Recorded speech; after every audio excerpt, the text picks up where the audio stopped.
Hello, welcome to today's episode of Money Talk with Skylar Fleming. I have a guest on today's episode, and we're going to talk about the question, how can I be happy with my money? I have Alicia Durham on the episode today, and she's going to introduce herself once we get into the interview. But this is a great episode and one that you're going to want to stick around for and one that you're going to want to share with a friend and have a money talk. We're going to talk about a lot of great questions like, why do we love money? Can money buy happiness? How can financial struggles motivate you to do better with your money? And then, is it possible to be happy and not be wealthy? Or what small steps can you do today to be happier with your money? So keep in mind these two money talking points for today's episode. They are, what is my rich life? And two, what small step would be good for me to be happier with my money? So keep those in mind, but let's get right into today's episode.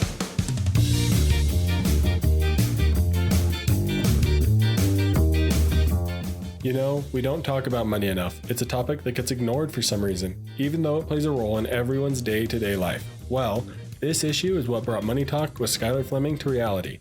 I know you're probably busy and don't have time to research and learn about all the things that go into personal finance, but that's where this podcast, Money Talk, comes into play. I'm your host, Skylar Fleming, and I'm here to do the research and learn all the extra stuff about personal finance for you. The goal is to simply get us talking about money, so let's get talking.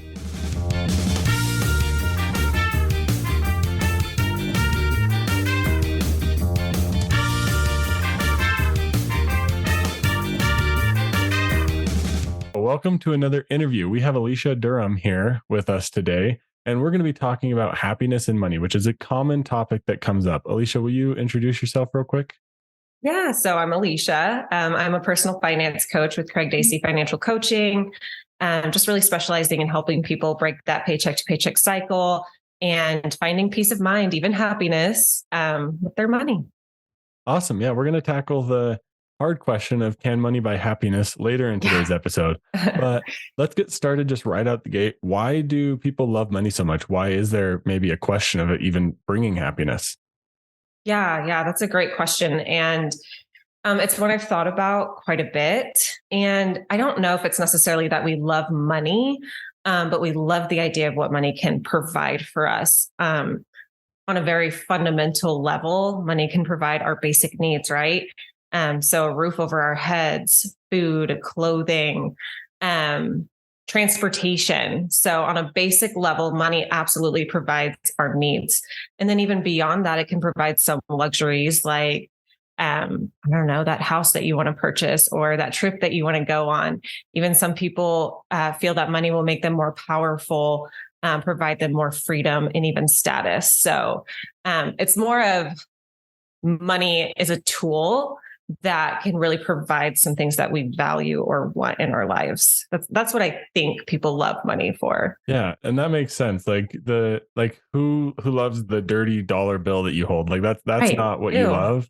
You love what gets handed back to you in return of you handing it to somebody. Exactly. And to that point, I like to think of the analogy of running. Not a lot of people love to run. Gosh, I want to be a person who loves to run so bad, but some of us do it because we like what it gives us, which can be health for some people, fitness, even an image that someone's looking for. It's this action that provides something that we want or need. And I think the same way with money, oftentimes we have to work really, really hard to make our money. Hopefully we have a job that we love, but it still means that we have to work.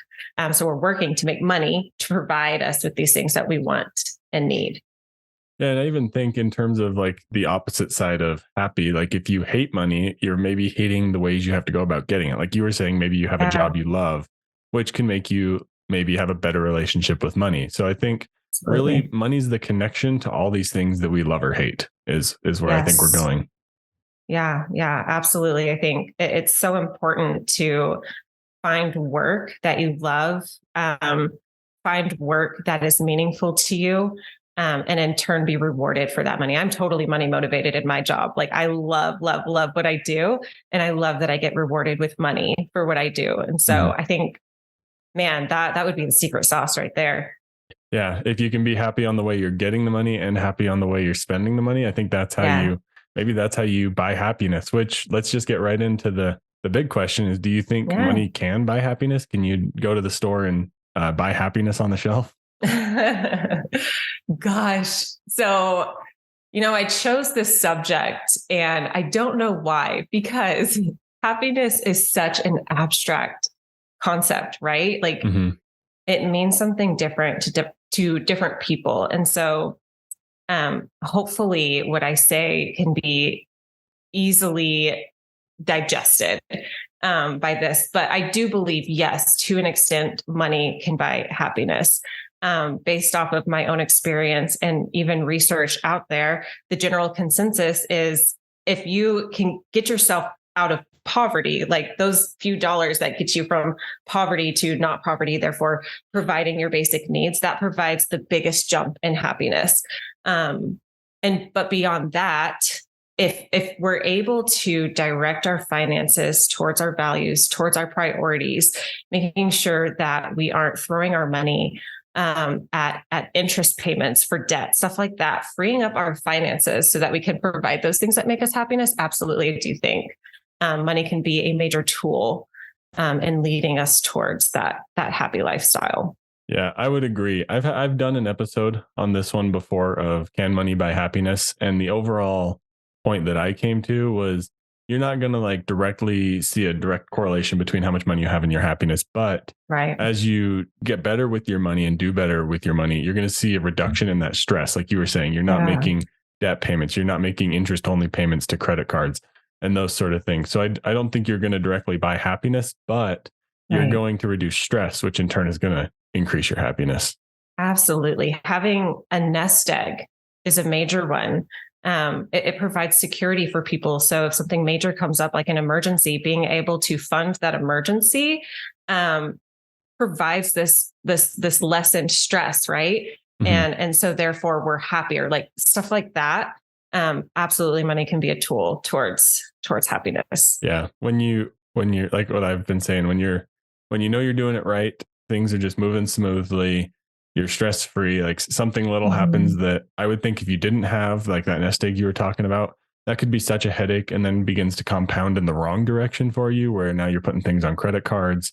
Yes. And now you're getting to that point where you don't love money because you hate what money is doing to you because it's stressing you out and everything like that. Absolutely. Yes. That reactive spending that we typically do on the credit card can, yes, lead to more stress. I mean, if you add up all of the interest that you would pay on a credit card, if you just made the minimum payments, you're talking thousands and thousands of dollars, oftentimes extra going towards a credit card that could go towards things that are more valuable to you, spending extra time with your family, whatever that is. So I think it's major to get out of that consumer debt and have that extra money, that extra wiggle room. Yeah. And it's like, yes, money is certainly plays a role in happiness, but it's this holistic thing of surrounding yourself with good people, of practicing gratitude. Even when we're in debt, we can still practice gratitude that, we can hopefully start paying off this card, that we maybe write out our expenses and come up with a plan. And so we can practice gratitude and just having a plan, and that can lead to increased happiness. It's this holistic approach that I think can lead to and money is certainly a part of that. Yeah, it's definitely a part of it. Like you said, it's a big overall approach that once you can reduce those stresses that are just seem so day to day for everybody with their money. Yeah. Once you can reduce that, then you can start to look at those bigger goals, those things that are going to have more of an effect on your happiness because you're not stressed with credit card payments. And one of the things that came to my mind as you were talking through that is opportunity cost of debt. Like most people don't realize how long it's going to actually take them to pay off their credit card if they're only making the minimum payments. So like one thing that's my favorite thing to do is just say, let's plug in your credit card into a payoff calculator and look how it's going to take you 7 or 8 years to pay it off. Like what could you be doing with that money over that much time? Yeah. And the amount of extra money that you're spending, not just the time, right? Because time is such a valuable resource. But also the extra money that's going towards those debt payments. I love to do that too. And then also put that number, that extra thousands of dollars, typically that would be going towards debt payments, put that into an investment calculator and see if we had invested this, how much would it have grown over, the 10 years that you would have spent paying this card off. It really is eye-opening to a lot of people. And And on the flip side, thinking about providing for your future and providing security for your future is a major playing point for that happiness as well. So yeah, it's huge. I would say credit card debt just it infuriates me. The credit card companies do. It's a dog eat dog world out there. Yeah. So I think one of the summary points so far is how can I be happy with my money is not have credit card debt. Man, dump the credit card debt. I am not one of those coaches who's like, dump the credit cards. I love to play offense with credit card companies. I would say most of my clients probably shouldn't have credit cards at all. I think they can certainly live a better life without the credit card, but some of them are able to use credit cards in a responsible manner and playing offense with those credit card companies. But I would say for the most part, never ever carry a balance on that credit card, right? Like if you are able to responsibly use that credit card, that means you're paying it off once a week, every single week. You're looking not once a month. I say once a week, get that thing paid off, make money off that credit card company, make them pay you. If at all possible, instead of you paying them. Exactly. Keep the money moving out of your checking account so you're aware of how much money you actually have, how much you're actually spending. Because those credit card limits, like one of my wife and I's credit card has like a $10,000 limit. Like why in the world would we need that high of a credit limit? So you got to be careful of those sort of things. Absolutely. Yeah. And keeping to that tune, I know this isn't a credit card conversation necessarily, but to that tune, if someone does want to have a credit card for whatever reason, like their credit score is important to them, what have you, even if your credit limit is $10,000, keeping it at 30% or less is incredibly important. But even more important than that is just making sure that this is even aligned with your budget and with your expenses and income, most importantly. Yeah. Awesome. Yeah. I think even though we're talking about happiness and money, like we were saying, credit cards can have a big impact on that, because if you're always addicted to maxing them out, that can be a huge drain on you mentally. Yeah. Or it could be a huge reason for happiness because you're getting free travel and everything like that if you're using them wisely. So they can go both ways. Credit cards are a very important thing to consider. But yeah, certainly. Let's talk about this next question. Many people are going through financial struggles, or maybe they're really unhappy with their money. How can that be a motivator for them? Like, how can that motivate people to do better with their money? Yeah. So, okay, let's talk about credit cards. Yes. Oftentimes what I've noticed with my clients is the reason they ever got into credit card debt in the first place is because they were seeking happiness. There was something that came up that they were like, yeah, I would really like to buy this. I don't really have the cash flow for it right now, but this thing is going to make me so happy. I'm going to pull out my credit card and I'm going to buy this thing. But then this thing or this experience or what have you then follows them home in the form of interest payments. And this can be a spiral of like, man, I'm really seeking happiness here, but I don't feel happy. I feel overweighted by all of these payments, and this is stressful. And so it kind of backfires on them. And this can tend to be a lot of people's rock bottom where they're like, I've been striving for happiness and I'm going about it in a way that is actually contradictory to what's actually going to bring me happiness. And that can be their point to pull up their bootstraps and get out of debt and decide to now direct their finances in things that are valuable to them, but in a responsible way that doesn't put them into a mess. I would say for me, my story, while I've never personally struggled with credit card debt, I've had student loan debt, stuff like that. But I used to be a single mom, and that was my struggle with money. I was working a full-time job with below average pay, and really struggling to make ends meet. And for me, what happiness looks like in that season really was just getting my basic needs met, not just for me, but for my child, and doing my gosh darn hardest not to use a credit card to fund those things. For me, that's what happiness looks like in that season. And it was that struggle with money that propelled me in that direction. Yeah. I like what you said there about like that rock bottom point can be like what people actually need. Like they could go their whole life knowing that credit card debt isn't good for them, or that maybe they're not doing quite the right financial things, but they're getting by, and maybe they're okay with that. But then once you hit that point where like the struggle overwhelms you that's the point where you say something's got to change. I got to figure out how to budget for the first time in my life. I got to how to talk to somebody about how to build a debt payoff plan, because honestly, I don't understand it because there's so much math behind it. Like those sort of things that can like build on the overwhelmness can like finally crack when you hit that rock bottom point. And that can be a huge motivator towards becoming happier with your money. And I like what you said there too about like happiness isn't just being completely rich. Like for you, you were still in a point where maybe you were struggling with being a single mom and paying for everything, but that's still a point of happiness for you because you identified your goals. You knew what you could do. You were setting realistic expectations. So I think that's important as well. Like if you are going through a period where you're struggling with money or it's not going the way you'd like it, like identify how you can still be happy. That way you don't build a bad relationship with money. Yes. So for me in that season, a lot of people talk about their rich life. And we can be striving to be rich, right? Like a lot of people, that's their goal. They think being rich is going to make them happy. But really, unless you're the richest person on the planet, there's always going to be someone richer for you. So if that's something you're striving for, it's just, you're not going to reach it and you're never going to be happy. But for me in that season, my rich life simply looked like providing for me and my kid. Without going into credit card debt. That was my rich life.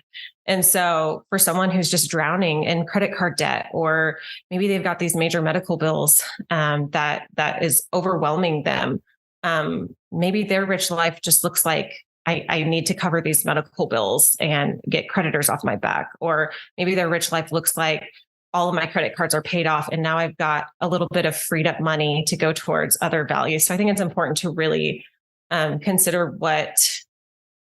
what your rich life looks like. A great book for this is I Will Teach You to Be Rich by Ramit Sethi. I think that's how you pronounce it.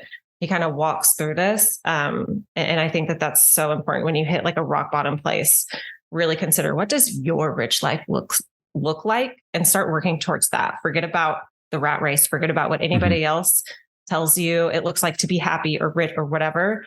Just internalize, figure out for you, what would it feel like or look like for you, and then push forward in that direction. Yeah, that's awesome. I like what you said there right at the end. Like forget what other people are thinking about and stuff like that. Like that's going to be a huge step towards finding happiness with your money. Cause like you said, it's ultimately up to you. Like everyone can tell you how you need to spend your money, how you're going to be happiest with your money. But another thing that came to my mind is that you have a long time. Like even if you're older and still struggling with money, you still have time to turn it around. There's going to be, you're going to be able to identify how you can be happy with money. And then you're going to be able to succeed in that. You have time to still invest. Like it's never too late. You really, you really do have time. So yes. And I think time is our biggest resource towards happiness. And so just like you said, we have time. And I think it's so important to put that time to good use, to think about the way you're managing your money today and how that's going to affect you 15 years from now, and just continuously looking at, the time that we have to get where we want to be. There's always hope. There's hope. And just, using time as a major resource towards happiness for sure. That's huge. Awesome. Yeah. So like we were saying there, your struggles and unhappiness with money can be a huge motivator, but ultimately you still have time to make the changes. Awesome. For sure. So one of the things we were just talking about is like identify your rich life, but some people, they think rich means having all the money or being super wealthy and being able to do whatever you want. Is it possible to be happy, but not be super rich and wealthy? Yes. I fully believe that. Listen, I work with clients who have a range of income, all the way down from someone who just makes Social Security and he's in his 70s up to people who make, $1 million+ a year. And I would say the common theme for all of these people, regardless of income, is just simply to have more control over their finances, that they are organized with their money, that they are being intentional with it, and that they don't feel like there's so much month at the end of their money. They just want to be able to save and use their money to fund as best a life as they possibly can in whatever season that they're in. So I absolutely think it's possible. I also know a lot of wealthy people and know of a lot of wealthy people who are miserable. And so it really just comes down to mindset. mindset, being organized, being intentional, and being wise with the way that we're using our money. Yeah, I think, that you just identified really well. Like that you can be on both sides. You can have not a ton and still be happy, or have a ton and not be happy. Like either way. I Truly. love the saying you said, the too much month at the end of your money. Mm-hmm. And I think that applies like across the board, especially with our previous conversation that we just had about identifying your rich life, whether Yeah. you like are like statistically rich or wealthy, or like you said, only living on social security, identifying like what's possible, making sure you're living within your means. Like that's how you're going to find happiness with your money and not necessarily be super loaded and wealthy. Yes. And one of my favorite exercises with my clients that I just think everybody should consider doing is to figure out that maximum lifestyle amount that you are going to max out at for your life. Meaning, what is the maximum amount you want to spend every single month to live your life, to cover that roof over your head, food, transportation, clothing, your needs, even like some wants here and there. What are you going to max out at? And then most of the time throughout our lives, our income tends to grow. And I encourage my clients to set this principle of, this is the max that I'm going to live off of. Anything beyond that, I'm going to be really intentional about throwing that towards something that's incredibly valuable to me. And this breaks that paycheck to paycheck cycle. This breaks that, oh my gosh, like there's 5 days left of the month, but I don't have any money. It really creates a lot of wiggle room and a lot of gratefulness and contentment. That doesn't mean they're being stagnant. It just means they're content with where they're at, and they're still setting goals and creating wiggle room in their finances to provide those luxuries or needs or wants that go beyond that limit that they set. Yeah, I think that exercise too could be extremely helpful for somebody who's not sure where to start. Like maybe they don't know how to Yeah. budget, they've never budgeted before. But your exercise of going through and just identify how much do you need to live, like what's that number, Mm-hmm. and then Yeah. set that and leave it, and then figure out Yes. what you need to do with the remainder. That way, Yeah. you can get by, but you Mm-hmm. also know that there's going to be times where you have extra that you can save or that you can invest it, or however you want to spend it. Yes. Yeah, exactly. Because we tend to expand our lifestyles as our incomes go up. We tend to expand our lifestyles to meet that income or even go beyond it. It's so easy and so quick how this can happen.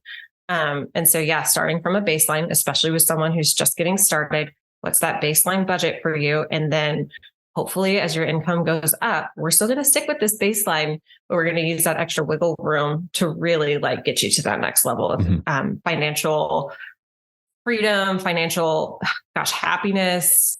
Yeah. Yeah, that point where you're comfortable with your money, things are going in the right direction. And you can definitely Mm-hmm. feel that shift when you get to a point in your For like sure. financial journey where you're like, wow, Yeah. that like we're getting to a point where we're hitting goals, things are happening. And Yes. it's really fun when you get to that point. And I think Yes. throughout this episode, we've identified some of those things that people can do. They can set their max lifestyle amount, like you just said. They can identify their rich life. Do you have any other small steps that people can do that lead to being happier with your money?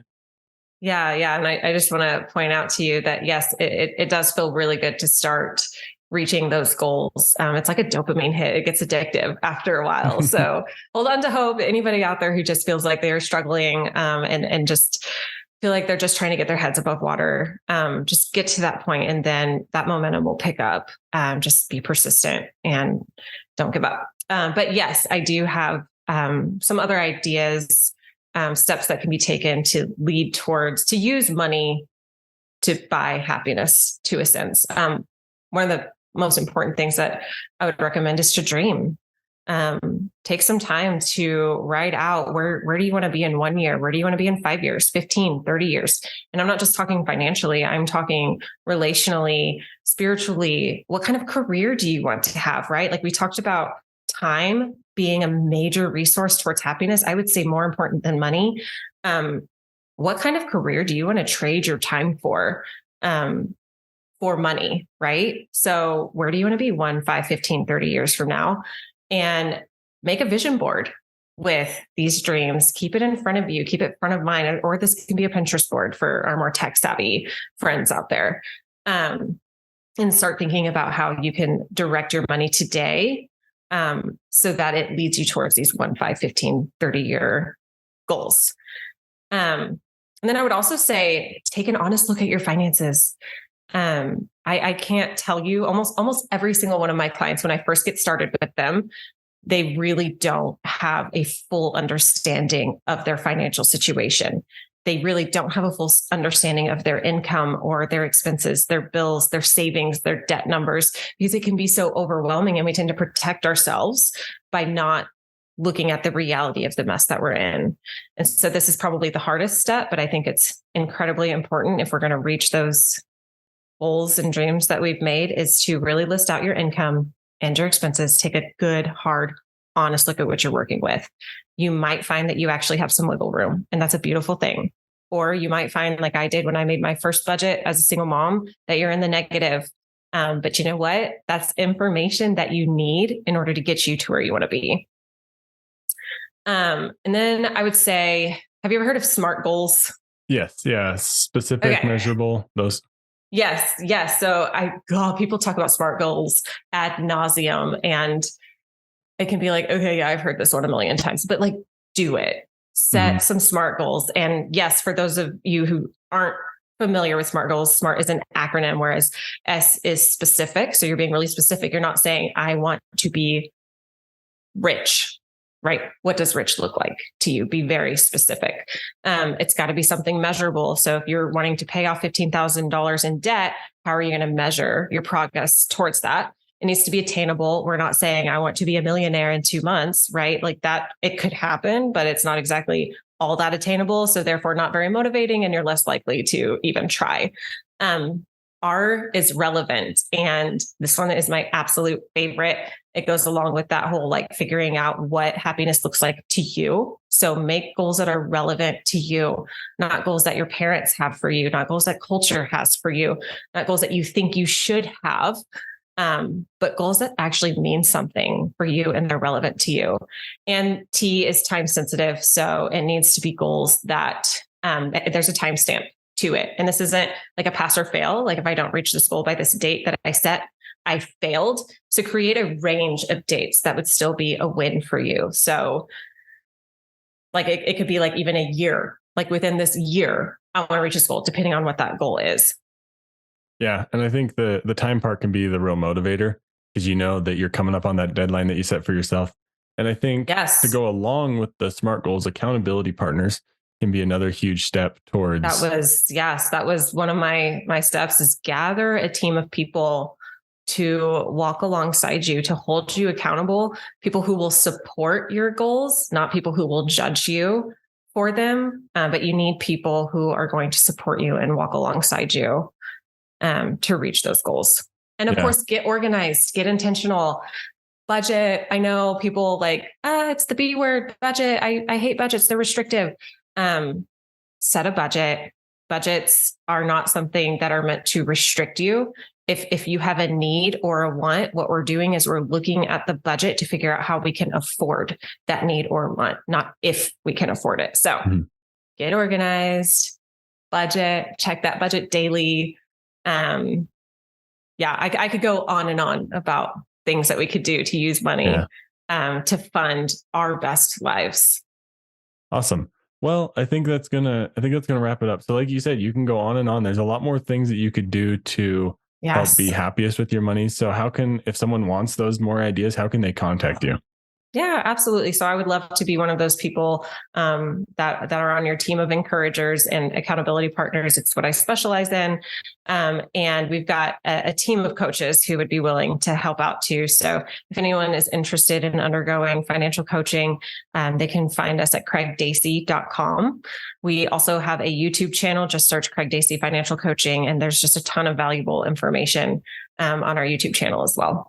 Awesome. Yeah. And I'll make sure those links are all in the show notes, of course, for everyone to find. And I think one of my main takeaways there at the end was you said, take an honest look at your money. And I think doing that with a professional like you would be super helpful for people. So if that's the part that you're most scared about, reach out and they can help get you taken care of.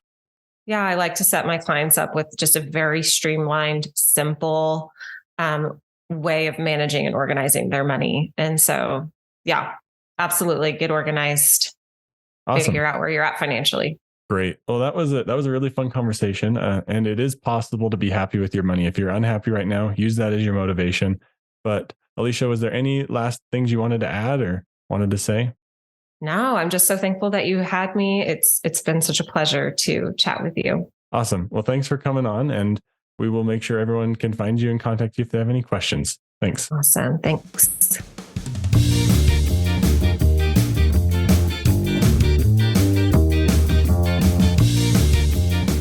Well, I hope you enjoyed that episode. I know I sure enjoyed that conversation with Alicia. It was really good. I loved our conversation about all those different questions that we mentioned.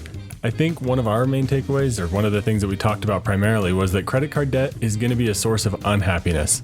And it's not going to be good for your overall happiness when it comes to your relationship and feelings with money. But like we both said, you don't need to completely avoid credit cards. There is a way that you can use them to provide you happiness and get you free rewards, free trips, and all those sort of fun things. There is a balance in it. You got to find where you want to sit with your money and identify what you can do to be happy with your money and then go for it. There's a lot of small steps that you can do today. And please reach out to Alicia if you have questions or maybe you need some help obtaining some of those small steps and moving forward with them. And she can help you find a path to get happy with your money. Her information is in the show notes, of course. So if you need to contact her, please check out the show notes and send her an email or go to their website and reach her there. But if you enjoyed today's episode, please consider sharing it with a friend and then having a money talk. And guess what? We're growing rapidly, which is awesome. Our listener base is growing and growing, which is great. I really appreciate it, which means people are sharing. More people are finding the podcast, which is awesome. And of course, you can find me on social media. All of my handles are moneytalk.skylarfleming, or you can find me online at skylarfleming.com, where I have blog posts, where you can listen to the podcast episodes, or even contact me if you have any questions. I'd be happy to cover them on the podcast. But thank you for listening to Money Talk with Skylar Fleming. I'm your host, Skylar Fleming. Have a great week.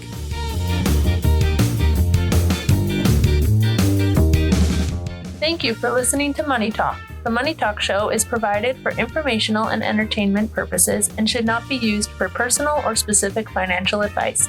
Every situation is unique and different. Please make sure to do your own research for your personal financial situation.